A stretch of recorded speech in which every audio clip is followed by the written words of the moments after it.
Hello, my most amazing artists. Today we're learning about the artist Wayne Thiebaud. Wayne Thiebaud is known for his artwork depicting lots of sweet treats. He is known for painting all kinds of sweet treats that Americans tend to love, like ice cream and candy and donuts and cakes, all kinds of things that are really yummy and sweet. He is 100 years old and still living today. He just celebrated his 100th birthday on November 15th of this year. He was born in Arizona in 1920 and now lives in Long Beach, California, and is a contemporary artist, meaning he is still alive and creating and painting today. Thiebaud even had an internship at the Walt Disney World Company in 1936 when he was only 16. He even got to draw some of the Disney characters that we see today. He temporarily worked there before becoming an artist on his own and creating these sweet treats that he is known for and becoming a famous pop artist because of the paintings that we associate with our pop culture.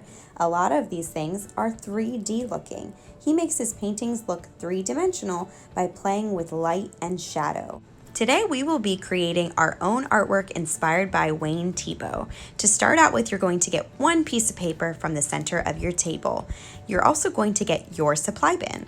So when your number is called, you will get your paper from the middle and your supplies for today.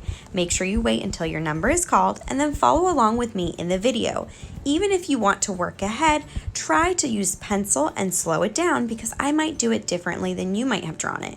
If you don't like it, you can always do it again after your own way or change things and add your own details. We always start out by writing your name and class code on the back in pencil and then flip it over. When you're ready, we will all start.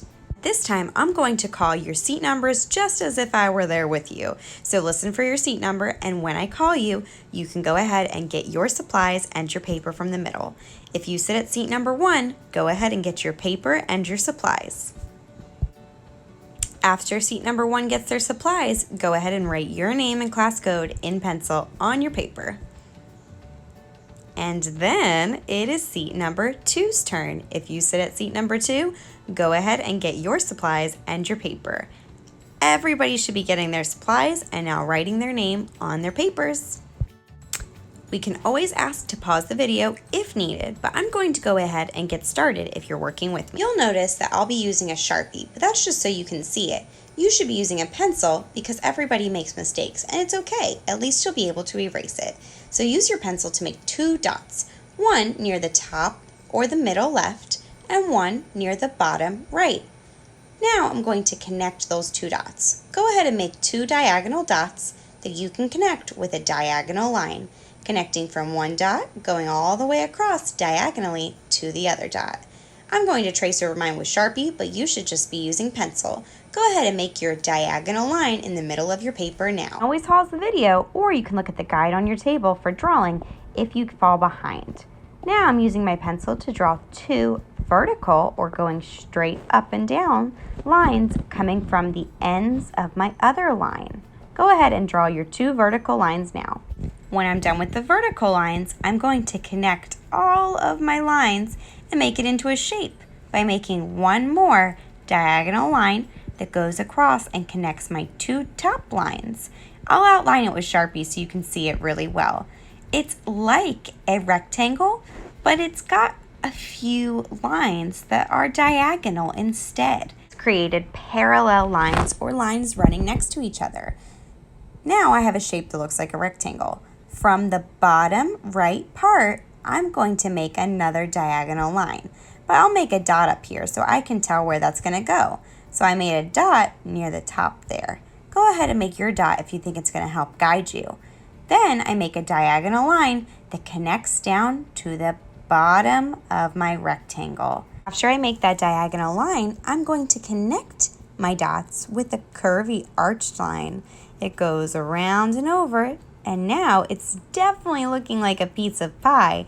If yours isn't, do not worry. We can always turn our mistakes into happy accidents. We just keep going for practice. This is just for fun. You'll be able to make another when you're done with this one, but just keep going. Make that squiggly line and then connect it. This is going to be your pie crust. I'm going to go ahead and make that wavy line, and then I'm going to make a line that goes down to make crust on the bottom. The crust is my favorite part of the pie. And again, this could be any kind of pie you want. We're just building the 3D or real looking piece of pie right now. It looks like it could pop out of the page and you could eat it. Go ahead and make a line that connects around your pie. This looks like a big letter L. Go ahead and make those lines to make the crust now. If you make a mistake, just keep drawing. Try practicing this on your first one. If it doesn't quite work out and you're not happy with it, you can make another one on your own. Now I have my pie, and now it's time to decorate it. I can add a dollop of whipped cream or frosting or Cool Whip, but before I decorate it, I'm going to draw it on a plate. I'm going to draw a big oval around my pie. Now notice I didn't draw it like a circle around it. I started it near the middle of the crust and went whoop around and met back up on the other side. That's going to make it look more realistic. It's also going to look more realistic when I put the table back behind the pie. So it looks like this slice of pie is sitting on a plate, which is sitting on a table. Doing these things makes it look a little bit more three-dimensional, like it's popping out at you, because now I showed that that pie has two different sides to it. I made a plate that looks like it's coming out at me and I could grab it, and I made a horizon line connecting where the wall is and where the table is. Now I get to decorate my pie. I can add frosting, I could add a dollop of whipped cream, anything that I want. Now you can start thinking about what kind of pie it is when we get to the color. You could have chocolate pie, pecan pie, strawberry pie, blueberry pie, or my favorite at Thanksgiving time, I'm going to make mine a pumpkin pie. You can color yours however you want. Just make sure that you do your best work. Wayne Thiebaud was known for his highlights and shadows that made his work look very realistic. Highlights are the shiny white parts where the light hits, and the shadows are what's behind it when the light's on it. It's what is behind you if you go stand out in the sun. So I'm going to make some shadows on the plate as well as on the table. If you ever need to erase, make sure you're erasing in the safety zone of your letter L so that your paper doesn't crinkle or rip. You do only want to start with one piece of paper today. If you finish, you can always do another one or just have some free draw time to draw your own sweet treat. All right, my amazing artists, I cannot wait to see what awesome sweet treats you create. Remember, you're going to take whatever you create today home with you today. Happy Thanksgiving. I cannot wait to see you after. Make sure you do a great job today and I get a good report, and that you clean up and sanitize your supplies. So when you're all done, make sure you do a great job sanitizing and wiping down your table, your area, and putting everything back or better than you found it. All right, my artists, I can't wait to see you. Bye.